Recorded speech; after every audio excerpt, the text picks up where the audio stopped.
بسم اللہ الرحمن الرحیم۔ اللہ پاک کے نام سے شروع جو بڑا مہربان نہایت رحم کرنے والا ہے۔ آج کا موضوع حضرت داؤد علیہ السلام۔ حضرت داؤد علیہ السلام بھی بنی اسرائیل کے بڑے نبی گزرے ہیں۔ آپ کا ذکر قرآن مجید میں کئی جگہ آیا ہے۔ سورہ صاد میں خصوصیت سے نہایت تفصیل سے ملتا ہے۔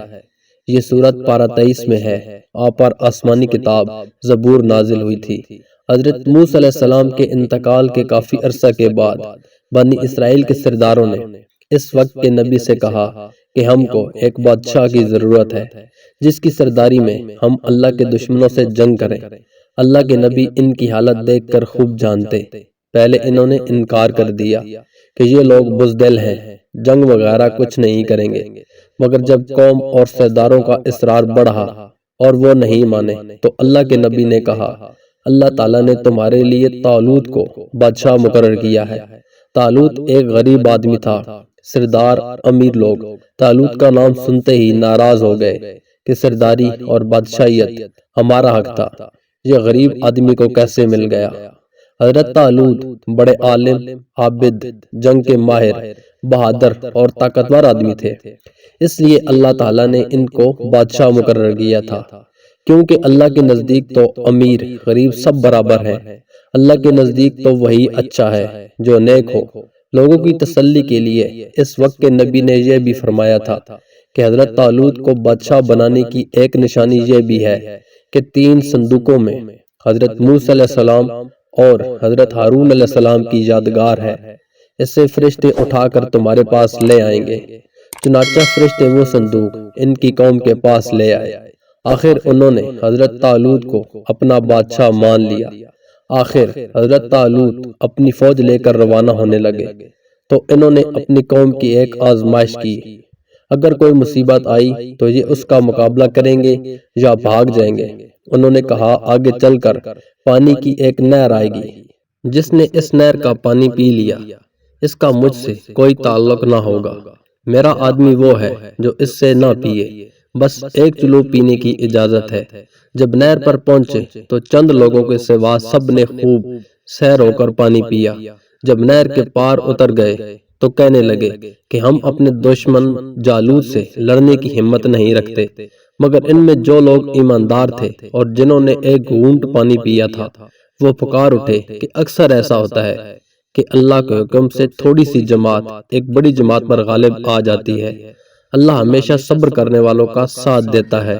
جب یہ لوگ جالوت کے لشکر کے سامنے آئے تو دعا کی کہ اے اللہ تو ہمیں اپنے پاس سے صبر عطا کر کہ مر مٹیں گے مگر اپنے دشمن سے ڈر کر پیچھے نہ ہٹیں گے، ہمارے پاؤں جمائے رکھ اور ہمیں فتح عطا کر۔ پھر انہوں نے اللہ کے حکم سے دشمن کو شکست دی۔ حضرت طالوت علیہ السلام کے بعد حضرت داؤد علیہ السلام کو اللہ تعالیٰ نے حکومت عطا کی، اور حکومت بھی ایسی عطا کی کہ انسانوں کے ساتھ پہاڑوں اور پرندوں کو بھی ان کا فرمانبردار کر دیا، ان کو دانائی اور مقدموں کے فیصلے کرنے کی لیاقت بخشی۔ پھر بھی وہ اللہ پاک کی ہر وقت عبادت کرتے رہے۔ اللہ تعالیٰ نے ان کو حکم دیا تھا کہ پوری زرعیں بنائیں، کڑیوں کے جوڑے میں مناسب انداز کا خیال رکھیں اور اپنی زندگی نیک کاموں میں خرچ کریں۔ ایک دفعہ اللہ تعالیٰ نے ان کا امتحان لیا، اس طرح کہ 2 آدمی دیوار پھاند کر ان کے مکان میں گھس آئے جس میں وہ عبادت کرتے تھے۔ آپ نے انہیں دیکھا اور گھبرا گئے۔ انہوں نے کہا آپ گھبرائے نہیں، ہم اپنا جھگڑا لے کر آئے ہیں۔ میرے اس بھائی کے پاس 99 دمبیاں ہیں اور میرے پاس صرف ایک ہے، اور وہ ایک بھی لینا چاہتا ہے۔ آپ انصاف کے ساتھ فیصلہ کریں۔ آپ نے فرمایا 99 دمبی لینے والا غلطی پر ہے، اور اکثر شریک ایک دوسرے پر زیادتی کرتے ہیں۔